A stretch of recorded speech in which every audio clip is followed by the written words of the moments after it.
Imagine you could control objects using only your singing voice. You'd develop a pretty good pitch, right? Well, that's exactly what Singscape is for. So let's have a play.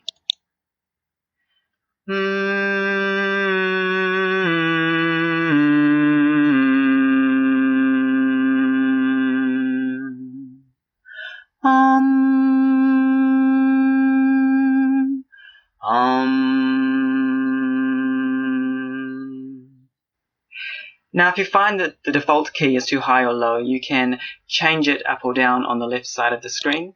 So let's bring it up to an E.